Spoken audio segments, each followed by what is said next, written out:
Sizothi abangafa abantu besilo eGoli naKwaZulu-Natal. Lokho esikwenza eGoli namuhla sizoqhubeka sikwenze nasemakhaya.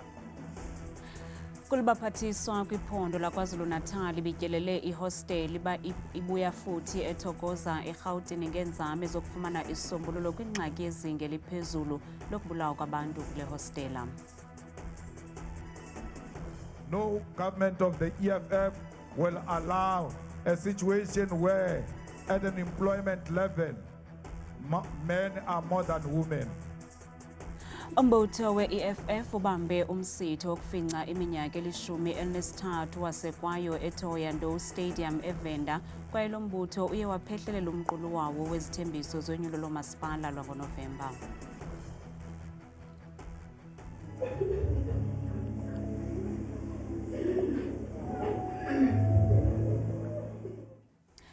Uchazwe njengomdlali ebebalasele ngesakhono sakhe uJayden Adams nodlale indima ephambili ekuzifumaneleni indawo kwiBafana Bafana kwindebe yehlabathi kwinkonzo yakhe yomngcwabo nebebanjelwe eStellenbosch eKapa.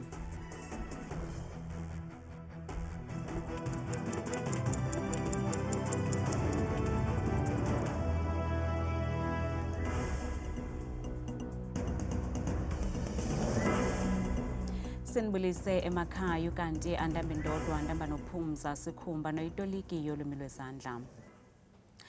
Ukudutyulwa kwabantu kwihosteli ibuya futhi ethokoza kwiMpumalanga kubangele kuba iinkosi kunye nabaphathiswa abangungelane ndawonye namhlanje ngelizamo ukuza nesisombululo kule nyewe. Iingxelo zithi abona abantu bangamaxhoba okubulawa kule hostel ngabo baphuma kwiphondo laKwaZulu-Natal okukhokelele ekubeni kulubaphathiswa yephondo laKwaZulu-Natal uThami Ntuli kunye nendlu yeenkosi babeyinxalenye yentlanganiso yanamhlanje yokushukuxa lentsindabadala. Abahlali abahlala kule hostel ibuya futhi bathi baphila phantsi koloyiko mihla le ngenxa yezinga eliphezulu lokubulawa kwabantu abaphuma kwiphondo laKwaZulu-Natal. Asibachake abagangayo ukuze kunciphe ukuganga. Asibachake labo abangena phakathi kwethu bezobona inhlalakahle yethu nokuthula. Sibanikele emaphoyiseni nazi ikhulu zombuso zala eGauteng ikhona. Kufanele sizazise mangabe ukhona uganga okukhona. Aba bahlali bamemelela kuRhulumente ukuba angenelele. Inkinga enkulu abantu bayafa abantu bakithi kakhulukazi abafayo ababuya eKZN. Isimo esize sagcina sibangela ukuthi sicela ukuthi kukhuphe amakhosi aseKZN. Yafisa na kube khona uhlelo lokuthi amaphoyisa kuhlala kanjani ngoba ezinye izinto yiyekwa amaphoyisa dadewethu. Amaphoyisa izinto eziningi esikhulumayo ayabuya wona akhulume nabantu ngasese izinto ezingekho right.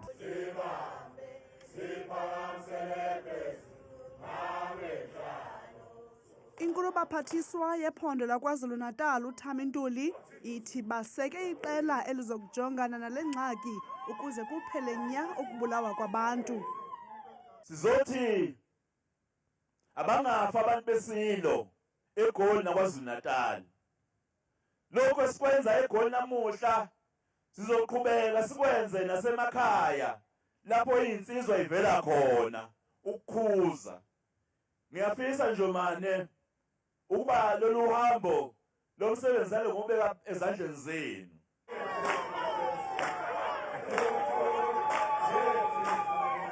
Ngabantu abangaphaya kwama-30 abafike nenkulu baphathiswa ephondo laKwaZulu-Natal namhlanje eGauteng kwingxoxo yokunqanda umkhwa wokubulawa kwabantu. Iqela le-EFF libhiyozele ukufinca i-13 leminyaka lasungulwayo xeshikweni likwaphehlelele nomqulu walo wezithembiso zonyulo loorhulumente basemakhaya eThohoyandou eLimpopo. Mongameli weli qela uJulius Malema udakance iimbono zombutho kwakunye nezibhambathiso zawo ngaphambi konyulo lomhla wesine kuNovemba. Inkokeli ye-EFF uJulius Malema usebenzise ithuba lemibhiyozo yokusekwa kweli qela ukugaya inkxaso yonyulo loorhulumente basemakhaya. Ethetha nabalandeli balo mbutho eThohoyandou eLimpopo uthe urhulumente weli qela uza kusungula umgaqo-nkqubo wolingano emisebenzini ukwathe umkhwa wokuqeshwa kwamadoda ngaphezu kwamanina baza kuwuncothula neengcambu. No government of the EFF will allow a situation where at an employment level, men are more than women.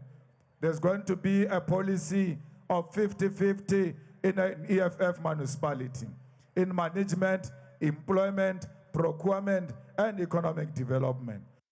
Lo mbutho ukwakhwela uzehlela kwe-ANC uyityhola ngokuba ngumqobo kubomi obubhetele ebantwini nangokunyevulela iimfuno zoluntu ukuba ngunobangela wokufeda koomasipala abaninzi. Kananjalo umyalezo ubucace gca ngokuba eli qela lithi lizisa inguqu kwimeko yokuwexa koqoqosho olungunobangela wentswelangqesho nengcele likakhethekile elithwaxa bemi boMzantsi Afrika. We must remove the ANC government. Our children do not have jobs here in Vhembe. There is nothing special that Cyril Ramaphosa speak in Venda. That is irrelevant. We can't eat the language Venda. We want jobs so that we can eat. uMalema ke ucangathe phezu kwezona ngxaki ezifumene ithafa lokugquba kweli lizwe watsho idakanca izibophelelo iqela lakhe lizinikele kuzo. This is not politics for us. It is service delivery to our people. We converted Oki Center into a treatment center for substance abuse victims. Even those who eat nyaupe and drugs, we care for them. And that's why we created a better place for them in Johannesburg. Fighters, everywhere else we are part of government, like in Taung and Madibeng. If we don't find water, we donated boreholes and Jojo tanks to our people. Kambe le mibhiyozo ikwatsale iindwendwe zamazwe ase-Afrika apho i-EFF iziveza njengenxalenye yentshukumo ebanzi yama-Afrika yokukhulula uqoqosho.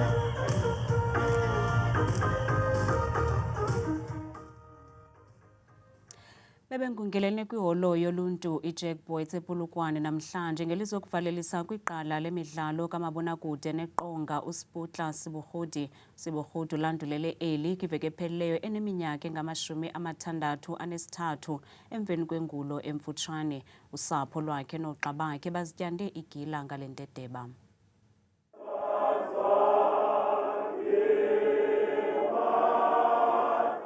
Belunyembezana usapho nezihlobo ngethuba bezokuvalelisa kumakhwekhwetha nompondo zihlanjiwe wemidlalo kamabonakude neqonga uSeputla Sibuhudi. Inkonzo yakhe ibizinyaswe zizihlobo nezalamane nalapho batyibele igalelo lakhe kwimidlalo kamabonakude. No matter where you were in the world, I never went to sleep without receiving a good night text telling me how much you love me. And without fail, you would always, and I mean always, ask me, how is the most beautiful woman in the world? Thank you for every laughter we shared, every hug, every road trip, every conversation, and thank you for visiting me in Grahamstown on your last days. You were more than just my father. You were my safe space, no matter what happened alive. I always knew I could come back to you. uSeputla wazakhela igama kwezobugcisa kwiminyaka ye-90s kumdlalo othi Bophelo Kisimphico. Ukususela ngoko zange abuye emva. Abo basebenze naye bathi ebenasakhono esisodwa kwaye ebeliqhula. He made sure he fulfilled every single mandate given to him by his creator. He made sure that whether it was singing, whether it was speaking, whether it was inspiring the youth, whether it was acting, he did it to the fullest extent. Ke rata gore fela Sputla, all the times that I've had with you, thank you so much for the respect and thank you so much for the passion you have for the arts. Thank you so much, Bagania. I can't say much. Today I posted a pic that he wore that sweater with a smile, and that's one thing that I'll remember. I think the other thing that I will agree with you is advocacy. He advocated for the arts. Uvelile kwimiboniso kamabonakude efana no-Rhythm City, uGenerations, kuquka neefilimu ezifana no-Women King ngo-2022. uSibuhudi ebekwayiyo nemvumi yomculo wokholo kwaye enamacwecwe amathathu phantsi kwegama lakhe. He was not only an amazing person with an amazing heart, but he paid attention to the people in his lives and their details to their lives. Wazalelwa ePitoli ngo-1962 ze walizwa ngabantwana abane, uThapelo, uRhuthatso, uSibuhoti kunye noThabang. Ukanti isithonga sokusweleka kwakhe sivakele kwiveki ephelileyo. Ibingumbhono Mxesibe kwiziko lezemidlalo laseStellenbosch eNtshona Kapa ukusukela kwiinkokheli eziphambili kwimibutho elawula ibhola ekhatywayo, abaqeqeshi beBafana Bafana, abadlali, abalandeli, usapho kunye nezihlobo beyokuthi ndlelantle kumdlalo weBafana Bafana neMamelodi Sundowns uJayden Adams. uJayden usweleke kwisithuba seeveki ezimbini ezidlulileyo eneminyaka engama-25 ubudala. Usizi belubhalwe ebusweni ngethuba usapho nezihlobo lubona umzimba kaJayden Adams okwagqibela kwaye khange bakwazi ukuzibamba iinyembezi. uGrootman njengoko ebesaziwa ngabaninzi kwibhola ekhatywayo, uJayden Adams usweleke kancinci nje emva kokusweleka kamakhulu wakhe kwaye udlale indima enkulu kwiqela leBafana Bafana elenze imbali kwindebe yehlabathi yakutshanje. You know, Safa did give when his grandmother died. He opted to be with a coach, which was like a father figure to them. And I mean, we can just say thank you. And that is what even Hugo Bruce means to us. He's here today. He left his family. He says, I'm coming to bury my son. Iqela leMamelodi Sundowns lilo elithabathe uxanduva lokukhupha zonke iindleko zale nkonzo yokukhapha uJayden kwaye lithi uyakuhlala ehleli kwimbali yeliqela. Jayden, we will miss your magic. We will miss your smile, and we will miss your quiet charisma. We will miss our Grootman. Ukanti umbutho olawula ibhola ekhatywayo kweli iSAFA uthi uza kuqinisekisa ukuba abadlali beqela leBafana Bafana banaye umntu oza kuqinisekisa ukuba bafumana uncedo loluleko lwengqondo ngalo lonke ixesha. We have to provide not just a coach, but also the support for the players in the team beyond football. Lowo ebengumqeqeshi weBafana Bafana uHugo Bruce naye ushiye konke wazokunika imbeko yokugqibela kuJayden. He was a good player, so he had some difficult moments when he was transferred to Sundowns. But he fight back, and he was with us now again with the team in Mexico, helped us to achieve that historical result to the second round.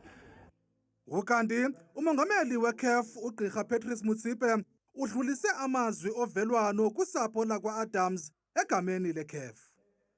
On behalf of the 54 countries on the African continent whose member associations are part of CAF, we are here to express our condolences. And may God be with the Adams family. Jayden will always be deep in our hearts. Usapho luthi eli linxeba elinzulu kakhulu nanjengoko belusalindele lukhulu kuJayden Adams. uJayden ushiya ngasemva kulomhlaba umagadahlabayo ngameva nenkunzane abazali bakhe, umntakwabo nodade wabo kunye nabantwana ababini. Ngenene ihashi lenkumanda lilahlekile, yanga umphefumlo wakhe ungaphumla ngoxolo. Umphathiswa wamapolisa olibambela umnumzana Feroz Kachalia ubhengeze uthotho lwezindululo eza kuba likhubalo kwikamva lesipolisa kweli. Ezi zindululo ziphunyezwe ngethuba umphathiswa namalungu ebhunga lesigqeba samapolisa bebedibene kwintlanganiso eMpumalanga kule mpelaveki. Le ndibano intsukumbini ibigxile ekuqiniseni intsebenziswano kwinkonzo yesipolisa nokuphucula ubudlelwane phakathi kwamacandelo amathathu karhulumente ngemiba yokhuselo nokhuseleko. We resolved that the police reset agenda will be implemented through an integrated partnership between national, provincial and local government, recognizing that no single sphere of government can effectively address the country's crime challenges alone. This MINMAC endorsed the implementation of the National Organized Crime Strategy led by Lieutenant General Nhlanhla Mkhwanazi, which is introducing a far more integrated, intelligence-driven and multidisciplinary response to organized crime, illicit economies, and violent criminal syndicates operating across provincial boundaries. The MINMAC resolved to prioritize interventions in 140 high-crime police station precincts across the country. Lokakhatshalya uthi kungekudala kuzaqeqeshwa umkomishinala bamapolisa kumaphondo abane njengenxalenye yeenzame zokuqinisa ubunkokheli nokuzinzisa iziseko zolawulo kwinkonzo yesipolisa. Critical funded vacancies are being filled across the organization, including strategic appointments within crime intelligence, operational policing and support environments to strengthen frontline policing and improve organizational capacity. And this is what has taken up much of the time of the National Commissioner over the last few months. As part of strengthening leadership and stabilizing command structures, the Acting National Commissioner, together with the premiers and MECs in the respective provinces, will soon announce the appointment of 4 provincial commissioners, which indicates an important milestone in restoring stability, accountability, and operational leadership within the organization, including this province. Sele kudlule inyanga ezingaphaya kwezimbini sukela oko kwabulawa kabuhlungu abantu abathathu kwanyuswa kwiphondo laKwaZulu-Natal, kodwa iintsapho nangoku zisalinde impendulo. UNomzila Madinane, uNogada, uMelisa Sibanda kunye noSiluleko Ngcobo basweleka ngethuba amadoda amathathu ayexhobile evulela ngerhuluwa kwikhemesti yakwanyuswa. Usapho lukaSiluleko Ngcobo luthi amapolisa ayasilela kwaye kude kube ngoku akabanjwa nomnye umrhanelwa kweli tyala. Emva kwenyanga ezingaphezu kwezimbini emva kokubulawa kalusizi kwabantu abathathu kwanyuswa kwiphondo laKwaZulu-Natal, iintsapho zala maxhoba zisalinde inkqubela phambili ngakweli tyala. Ngomhla we-19 kuMeyi walo nyaka, amadoda amathathu ayexhobile angaziwayo kuthiwa ayalela uNogada kolu dederhu lwevenkile uSiluleko Ngcobo ukuba babonise ikhemesti eyayisebenza uNomzila Madinane kunye noMelisa Sibanda. Ukanti emva koko bashiya uSiluleko enzakele kakhulu. Umama kaSiluleko uthi unyana wakhe wayezama ukukhusela esi sibini. uSiluleko wabakhombisa efamasi wathi nakho bathi sicela ukungena, bathi singene nawe. Bangena naye umntanami ngaphakathi base beshaya amantombazane lawa. Emva kwakhe baphuma bayabuya wathi lo munye nimshiyelani lona ngoba uzobufakazi. Kusho ukuthi lo laba kahamba nabo babona ukuthi ene uyahlulwa lo ehlula uSiluleko. Kwavele kwasuka yena lo wadubula uSiluleko, kwawuyena odubula uSiluleko waseyawakhe. Esakufika ekliniki wafumanisa ukuba uSiluleko wayesaphila kodwa ekwimo engaginyisi mathe. Bamuse ekliniki ke bafike bamfaka amanzi la bamfaka wona. Uphoyizona wabhebhetheka kakhulu ngoba ngabe ngikhala kahle ukuba kuthiwa ingane yami yaphelela esibhedlela. Uba kuthiwa ngiyaphelela esibhedlela yokhishwa le nhlamvu mhlasembe ngabe kungcunywana nasenhlizweni yami, ngabe kukhona nokubhodla ukuthi okay sesibhedlela. Abahlali bakwanyuswa bathi ukudutyulwa kwesisithathu kushiye uninzi lothukile, ngakumbi njengoko abarhanelwa bengekafumaneki. Lusakhona lona uvalo kwamanje until kuze mhlambe sithole enye information ukuthi how far with the case ke mhlambe sekukhona umkhondo abawutholayo. The accused, they spoke of eliminating the witness being Siluleko. That's when the commotion began. That is where you can see all that on the footage. Nangona kungekabikho umuntu ubanjiweyo kangoku, amapolisa athi asaqhuba nophando. African Pixie iphehlelele umsitho nobizwa i-Enchanted Sundays nonjongo yalo ukuphuhlisa amagcisa nasaze ngobuso kumacandelo ohlukeneyo nafana nomculo, abazobi kunye nembongi. Eliqonga zinzame zokuqaqambisa imisebenzi yamagcisa ukuze akwazi ukugxotha ikati eziko.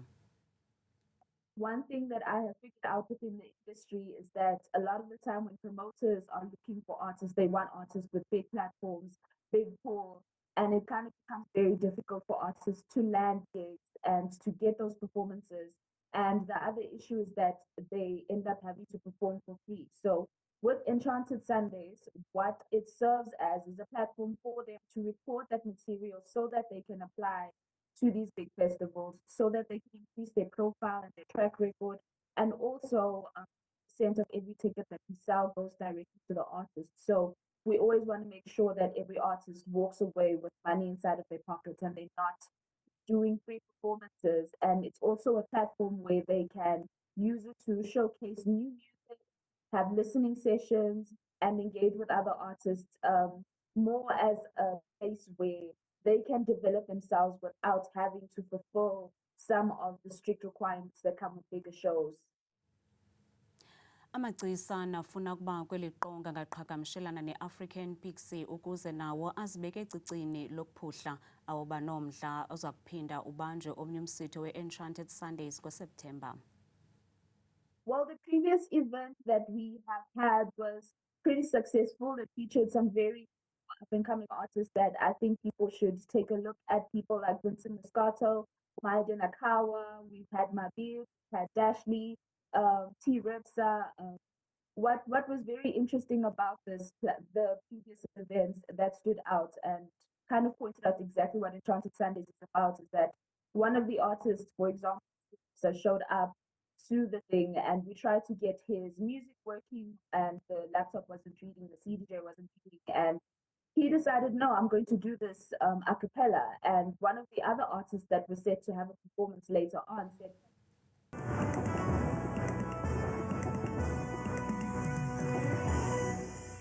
Chachubekho ke qwathikazi noncuthu ezindabeni ndiyakubulisa nawe mbukeli wamapha ekhaya ndikwamkela ke kwiqonga lam leMozulu mna ke bethi igama lam ndikuthabile ke ndiyinzwakazi yabathembu mvanje ke masiphawuleni yenjenje iMozulu leyo ke mbukeli sesijonga kaloku ngokuqala ke lo mfanekiso woqatha nokugcilayo ke kwiziganeko kaloku zemvula nje nomoya kuwo wonke uMzantsi Afrika nawe uyaphawula apha ekhaya uba noko kucwengi kakhulu kwiindawo ezininzi futhi ezikwintshona yelizwe mpela futhi kumntla-mpuma ngalo mandla kwela phondo lonke lapha KwaZulu-Natal ko-Free State futhi nasembindini phaya ephondweni lasempumalanga kukubanzi ke mbukeli wam masijongeni ke amaqondo wethu okutshisa phantsi naphezulu siphawule bethuna ngephondo lokuqala ke eliphaya empuma kapa kwindawo ezininzi ke zelaphondo ezisencamini nakwintshona njengapha koqalatoko kwasekuseni futhi kuyabanda kakhulu imeko phaya imandundu kakhulu ekuseni bevuswa lilo kaloku iqanda futhi nazo zonke nje ezakini kanti futhi benjenje futhi ephondweni ke mbukeli wam lase-Free State nelisembindini ke apha eMzantsi Afrika mpela kwindawo ezininzi zelaphondo ezipha kumantla futhi njengapha kovelcom kwasekuseni futhi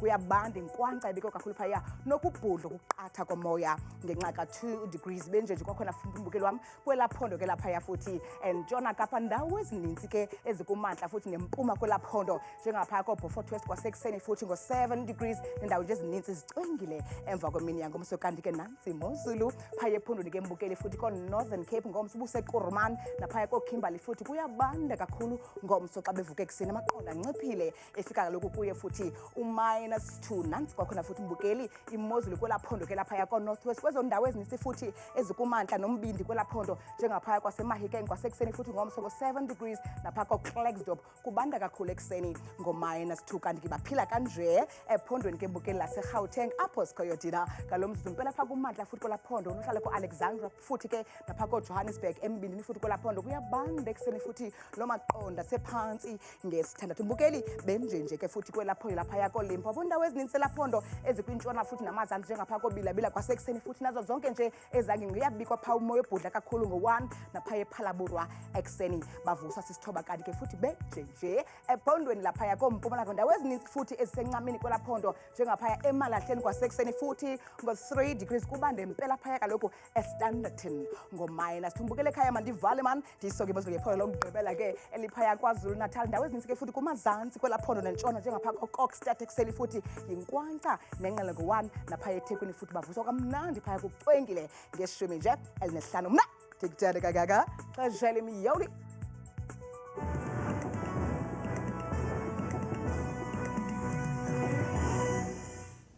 kamnandi mawethu.